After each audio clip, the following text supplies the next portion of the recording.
area di Ketapang. Nah, tapi 5% ini berdampak negatif juga terhadap kami yang memang memiliki kompetensi dalam hal ini, karena memang rekan-rekan OPD mungkin juga seperti yang Pak Kapolres sampaikan mulai merasa ada gelisah, sebab tidak dipungkiri di Ketapang juga banyak oknum-oknum yang mengaku diri sebagai jurnalis tetapi tidak menjalankan kode etik jurnalistik.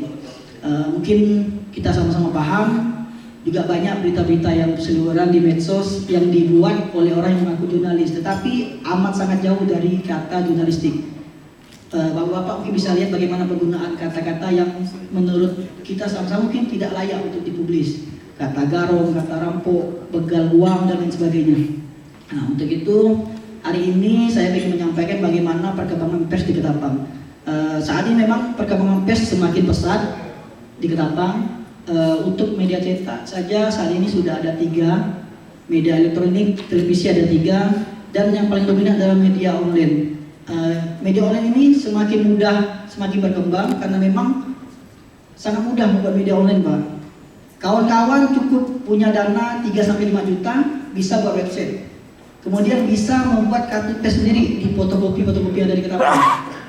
Tetapi tidak dibarengi dengan sumber daya manusia, sehingga memang media-media online yang sekarang semakin banyak di Ketapang, baik itu yang berafiliasi langsung di Pontianak atau di Jakarta, tujuannya cuma satu, Pak, kepentingan pribadi.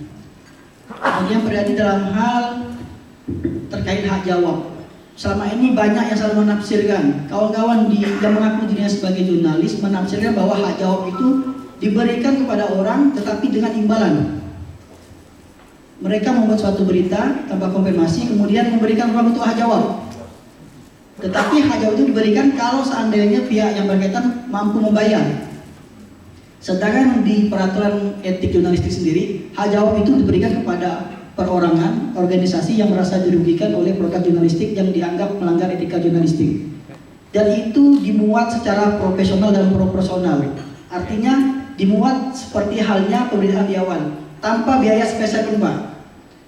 Perusahaan media atau pers yang meminta imbalan untuk memberikan hak jawab itu bisa dipidana, Pak. Aturannya ada dengan denda paling banyak 500 juta. Maka hari ini sedikit saya beri gambaran kawan-kawan di OPD khususnya yang ada di Ketapang.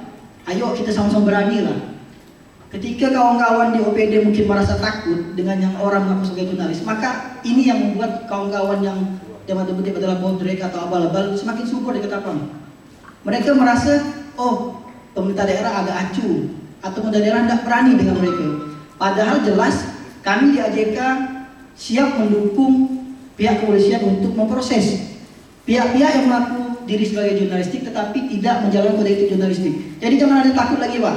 Mungkin selama ini OPD beranggapan ketika kita lapor oknum wartawan ini ke polisi, maka akan ada demonstrasi, akan ada bentuk dukungan, solidaritas.